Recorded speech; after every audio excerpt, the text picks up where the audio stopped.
අධෛර්ය වෙන්න එපා ඇදුරුතුමනි. ඔබගේ වීණා වාදනයට ගායනයට සමකල නොහැකි ඔය මූසිලට.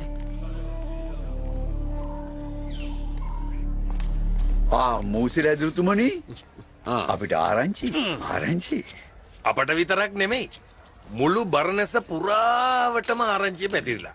ඔබත් ගුත්තල ඇදුරුත් අතර වීණාවාදයක් පවත්වන්න මහරජතුමාන කළා කියලා. ඕන් ගුරු පරද්දන්න ඕනේ ගෝලයා. තේරුණාද? එදාට අපිත් එනවා මූසිලක උදව්වට නේ? නැතුව එමු ඇතුළට එමු. දැන් කවද්ද ඔය වීණාවාදය පවත්වන්නේ? අදින් දින 7ක් ගිය තැන එළබෙන සුබ දවසේ මේ වීණාවාදයේ පැවැත්විය යුතුයි. මේ වීණාවාදයේ පැවැත්විය යුත්තේ එලි මහනේ මේ පුරමැද මණ්ඩපයක් සාදා විචිත්‍ර කොට එය නැරඹීමට අවැසි ආසන පනවනු. අසව්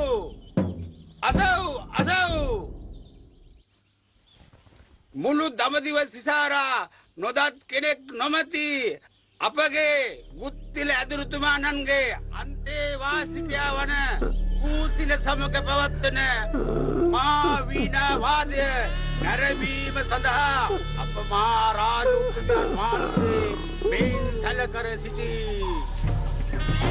ගුත්තිල ඇදුරුතුමාණන් මූසිල සමග පවත්වන මහා වීණාවාදය අන්න තුනා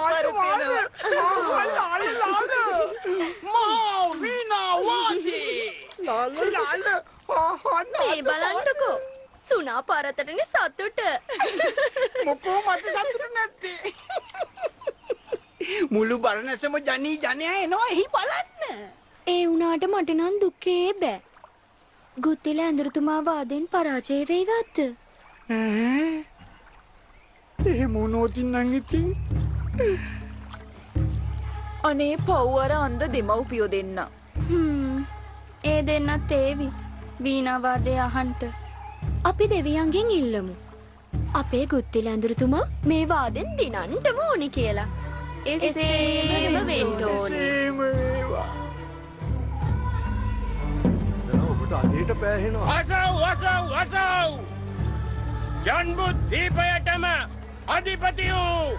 එතකොට මේ ගුත්තිල ඇදුරුතුමා වාද කරන්න හදන්නේ මේ අන්තේවාසිකයත් එක්කද? ඒකනේ. ඒවා මහ පොළොව නූලන අපරාධ. මේව සිද්ධ වෙන්නේ අබුද්දස්ස කාලෙට. ගුරාට එරෙහිව ගෝලයා වාද කරනවා කියන්නේ අර මොන ගෝලෙද්ද? ගෝලයට වටිනවද ගුරත් එක්ක වාද කරන්න? මෙව්වා අහන්න දකින්න ලැබෙන අපටත් පව් සිද්ධ වෙනවා ඕ.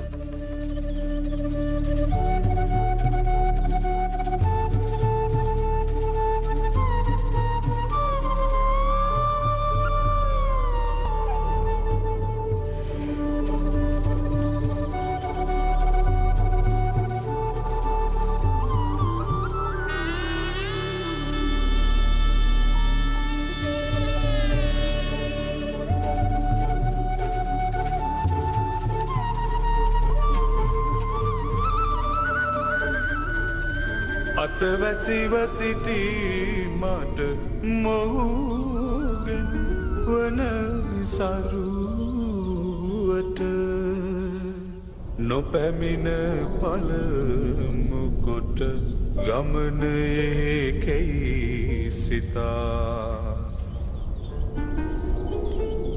වනයට මං හැමතැනම හෙව්වා. ඇයි මේ විලස හැසිරෙන්නේ? සැඟවෙන්න නම් බෑ කොහෙත්ම. මුළු බරණැස පුරාම අනබෙරකාරයෝ යවලා අනබෙර ගහනවා. ගුත්තිල මූසිල වාදය කියලා. මිනිස්සු ඇවිස්සලා ඉන්නේ. අපරාධෙ මං රජවාසලට මූසිලව රැගෙන ගියේ. අපරාධෙ මං ශිල්ප උගන්නන්නට තීරණය කළේ. මේක මට අපහාසයක්. ගුරුන්ටත් කරන අපහාසයක්. ගුරාගේ වටිනාකම නොදන්න මෝඩ අන්තේවාසිකයා. මට මුලිච්චි උනේ නෑ තාම. මං පවසන්නම් කො එතකොට. පළක් වෙන්නේ. දැන් වෙන්න ඕන හැම දෙයක්ම සිද්ධ වෙලා ආවරයි. මට වෙලාවකට හිතෙනවා මේ ඇදුරුතුමනි ඔය විලස පවසන්න එපා. අඥාන වැඩ නොකරන්න. තනි නොතනියට වගේම හැම දෙයකදීම හැම ආත්මිකදීම මං හෙවනල්ල වගේ ළඟින්ම ඉන්නවා. ඒක මන් දන්නවා චුන්නා. ඒත් මට දුක මගේ අසරණ මෑණියන් හා පියාණන් ගැන. ඒ ගැන නොසිතන්න. හිතට ධෛර්ය ගන්න. මට ඉරහඳසේ විශ්වාසයි. ඇදුරුතුමා මේ වාදයෙන් දිනනවමයි. මට නිදහසේ රැඳෙන්න ඉඩ දීලා මෙතනින් නික්ම යන්න. එය මට කරන උපකාරයක්.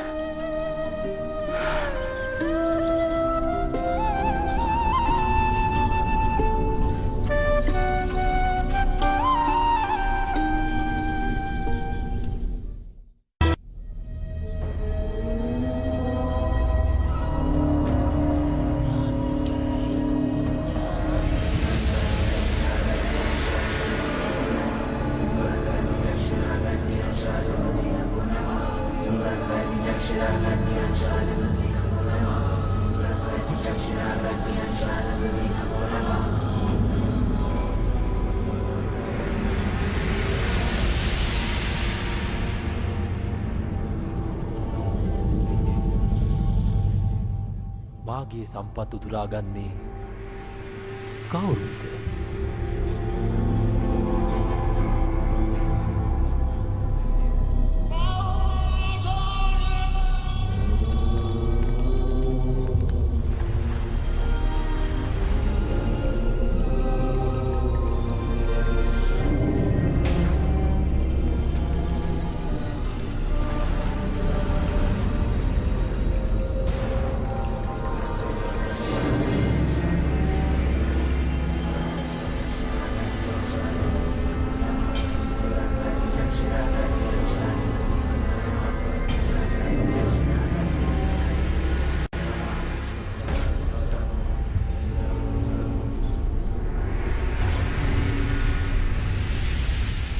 ඇදුරුතුමනි,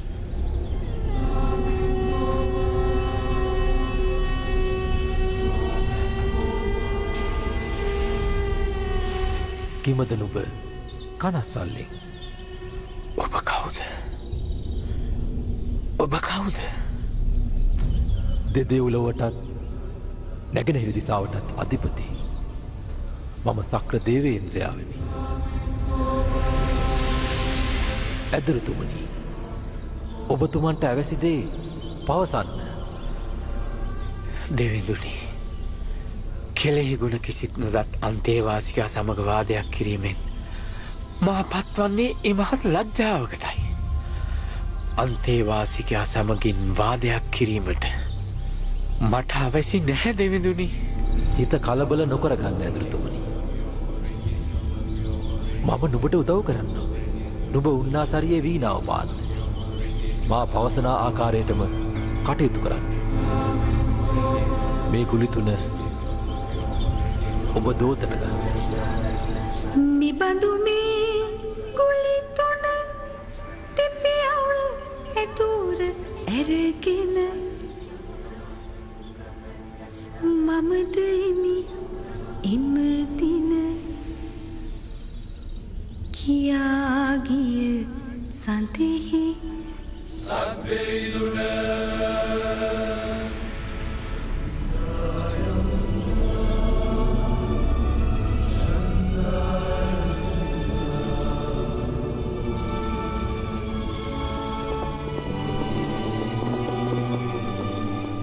මාගේ හිතේ මහා කුකුසක් පවතිනවා. මේ වාදේ නොපවත්වන්නේ නම් වාදයක් තිබීම අනවශ්‍යයි කියලා හිතනවා නම් ඒ වැරදි. සෑම විටම දක්ෂයන් බිහි විය යුතුයි. අතීතයේත් එවන් දේ සිදු වුණා. සමහර විට ඔහු ගුත්තිලටත් වඩා දක්ෂයෙක් විය හැකියි. යම් හේකින් දෙදෙනාගෙන් කෙනෙක් පරාජය වුවහොත්